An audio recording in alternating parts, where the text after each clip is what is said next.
Before we dive into today's chilling true crime case, make sure you like, share, and subscribe to the channel. Stories like this take hours of research, structuring, and care to bring to life, and your support helps the channel grow and keeps these cases alive. Tap the notification bell so you never miss another episode, because what you're about to hear is one of the most disturbing survival mysteries in Colorado history. A case that left investigators, wilderness experts, and the entire nation speechless. Tonight's story takes us deep into the rugged wilderness of the Roosevelt National Forest, where two highly experienced hikers, twin sisters Jennifer and Janet Rollins, vanished without a trace in April 2013. These were not beginners, not weekend hikers, not tourists. These were women who grew up exploring these trails, women who knew how to navigate the toughest terrain and survive the harshest conditions. Yet somehow, they disappeared in broad daylight, leaving behind a perfectly intact campsite, but no sign of where they went. 6 months later, they were found tied to a tree, barely alive, in conditions so unbelievable that seasoned investigators described the scene as something out of a nightmare. Let's begin. Jennifer and Janet Rollins were identical twins born 6 minutes apart in Fort Collins, Colorado. From childhood, the outdoors had been their escape, their playground, their training ground. Their father was a retired forest ranger, and their mother was a biology teacher who spent summers trekking through natural parks. The twins inherited both passions, science and wilderness, making them unusually skilled in survival and navigation.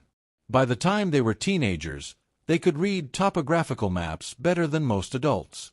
They could identify animal tracks, predict weather patterns, build shelter from scratch, and trace water sources with uncanny accuracy. They joined hiking clubs, volunteered with wildlife surveys, and spent nearly every school break in the mountains. By adulthood, the sisters were known locally as the Rollins Trackers. They rarely hiked separately. Their coordination, their communication, and the eerie way they could understand each other without speaking made them an extraordinary team. So in April 2013, when they told their parents they were heading out for a weekend camping trip in the Roosevelt National Forest, nobody worried. They had done this dozens of times.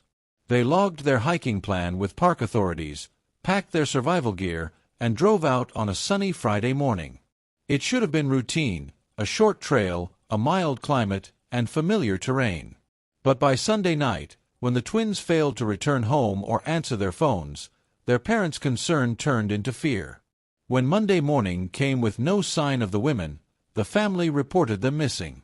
Search teams expected to find them quickly. Instead, what they found was the first clue in a mystery that would haunt Colorado for years. Their campsite was untouched. Their backpacks were zipped. Their food supplies were neatly arranged. Their boots were gone, indicating they left intentionally, but nothing explained why. No struggle. No footprints. No sign of direction. The Rollins sisters had vanished. By Tuesday morning, a full-scale search and rescue mission began. Rangers, volunteers, dog units, and aerial support swept the area. The Roosevelt National Forest was massive, but the twins had chosen a well-marked zone. That alone made their disappearance strange. The searchers started by examining the campsite. If there had been an animal attack, they would have found blood or dragged markings. If the sisters had become lost, their GPS trackers and emergency whistles would have led rescuers in the right direction. Instead, the campsite looked staged, except it wasn't staged by any human hand. It was exactly how the Rollins sisters would leave it if they were planning a short hike and intended to return soon. What unnerved investigators most was the lack of disturbance. Even experienced hikers leave some trace, a broken branch, an indentation in the grass, a footprint in the mud. But there was nothing. It was as though the sisters stepped out of the camp and dissolved into the forest air. Search dogs picked up a faint trail leading out of the campsite, but it vanished within half a mile. Cadaver dogs detected no death scent. Thermal drones found no body heat signatures. As days turned into weeks, frustration grew. Every day, new theories emerged. Did they fall into a ravine? Were they attacked and dragged away? Did someone abduct them? Did they encounter a wild animal? Or did they simply disappear willingly? But none of these theories fit the facts. On May 10th, after nearly a month of searching with no progress, the case lost momentum. Volunteer numbers dropped. The forest returned to its quiet stillness. Only the Rollins family remained steady, camping near the search site, refusing to quit. For another month, search parties came and went. But by midsummer, the case officially went cold. No leads. No bodies. No evidence. It was as if the forest swallowed the sisters whole. Then, on October 2nd, nearly 6 months after they vanished, everything changed with one horrifying discovery. On the morning of October 2nd, wildlife biologist Dr. Evan Hale was tracking elk migration patterns in a remote section of the Roosevelt National Forest, nearly 8 miles from the Rollins campsite. He trekked through dense growth, following animal movement signals from his GPS. Around noon, his equipment detected something unusual, a heat signature inconsistent with wildlife. It was too still, too faint, almost human. Thinking it might be an injured poacher or hiker, Dr. Hale moved toward the signal. And then he saw it. A massive ponderosa pine stood at the center of a natural clearing. At first glance, he noticed bundles of rope. Then he realized the ropes weren't abandoned gear, they were restraints. 2 human forms were tied upright to the trunk. One on the left. One on the right. Their heads slumped forward. Their limbs hung limp. Their clothes were shredded. Their skin looked pale, cracked, and blistered from exposure. Dr. Hale froze. His mind raced. Were they alive? Had he stumbled on a homicide scene? Was this a crime still in progress? Then one of the figures moved, barely, weakly. He rushed toward them. As he got closer, their identities became unmistakable. Jennifer and Janet Rollins, the sisters who had vanished 182 days earlier. Their wrists were bound behind the tree. Their ankles were tied in place. They were starved, dehydrated, covered in dirt, scratches, and bruises. Their hair was matted. Their lips were cracked. Their breaths were shallow, but they were breathing. Dr. Hale immediately triggered his satellite emergency signal and began cutting the ropes while keeping them supported. When he freed their arms, both women collapsed into him, too weak to stand. They whispered one word over and over, their voices trembling, barely audible. "Run! Run! He's still here!" But when rescuers arrived, no one else was found. Rescue helicopters arrived within 40 minutes. Medics lifted the sisters into stretchers, noting their alarming condition: malnutrition, severe dehydration, infected wounds, and signs of long-term restraint.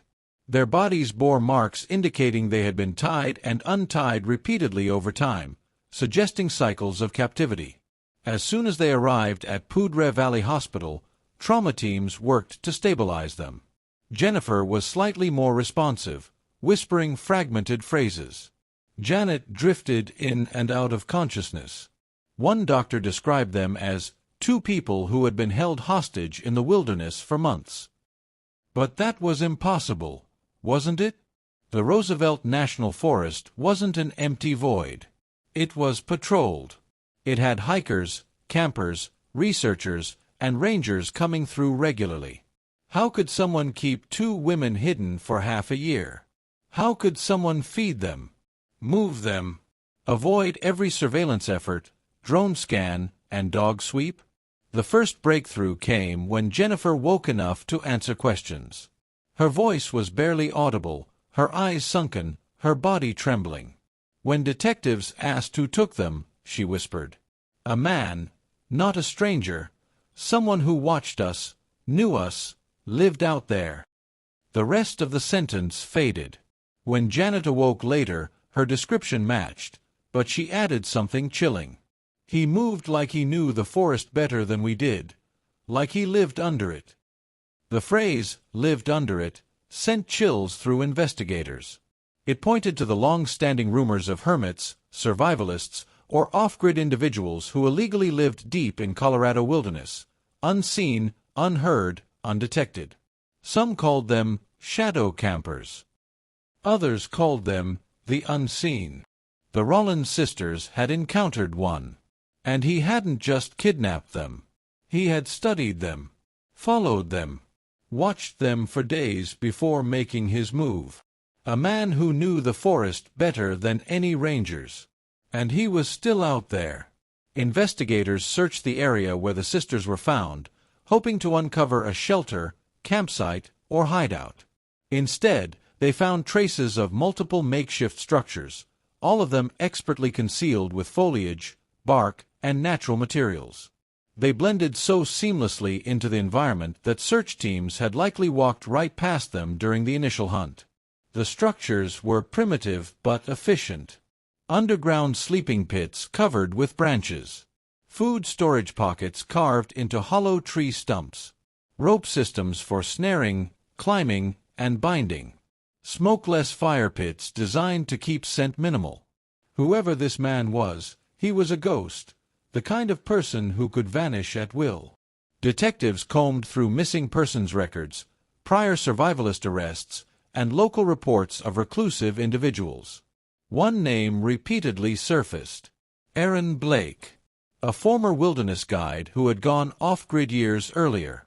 Known for extreme survival skills, antisocial behavior, and a deep resentment toward hikers who didn't respect the forest. He disappeared from society after a criminal trespassing case in 2009. Neighbors once described him as a man who could walk barefoot through snow and never leave a print. If anyone could keep 2 women captive for 6 months in the forest without detection, it was Blake. But catching him would prove nearly impossible. Jennifer provided the first real insight. Through tears, trembling, she described the night they were taken. They had left the campsite briefly to check a nearby creek. The forest was quiet. Then, from behind, something struck her head. She never saw the attacker. When she awoke, she was tied to a tree, the same tree where they'd ultimately be found. Janet filled in more details. The man barely spoke. When he did, he rambled about the forest choosing who deserves to walk it, and keeping intruders until the land forgives them. He fed them erratically. Sometimes berries. Sometimes scraps of cooked meat. Some days, nothing. He moved them periodically, tying them to different trees, different sections of the woods, always evading search teams with terrifying precision. To him, the sisters weren't hostages. They were trophies. The forest was his world, and they were trapped in it. In late September, the sisters said the captor began acting differently. More erratic. More paranoid. He believed outsiders were too close. He paced, muttered, and examined the ground obsessively, claiming the forest was giving away his location. During one of his frantic episodes, he tied the twins to the same tree, something he had never done before. 4 days, he didn't return. That was when the sisters realized he might have abandoned them. Or worse, planned to kill them. They attempted to free themselves, but their bodies were too weak. Dehydration blurred their vision. Their muscles were stiff, trembling with the slightest movement. Their wrists bled from rubbing against rope. Still they tried. Jennifer later told detectives, "We were ready to die. We just didn't want to die tied to that tree." On what they estimated was the 4th day without food, they heard footsteps. They thought the captor had returned.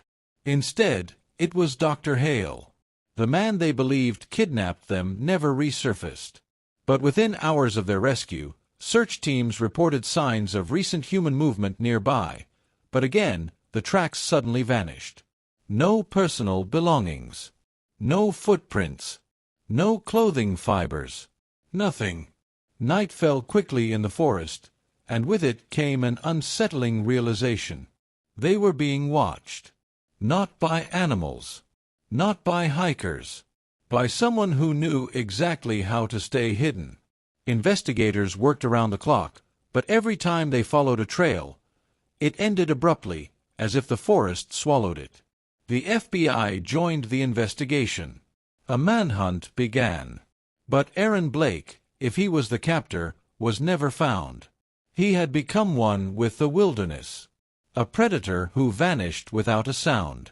The Rollins sisters spent weeks in the hospital recovering. Their physical injuries slowly healed, but the psychological trauma ran deeper.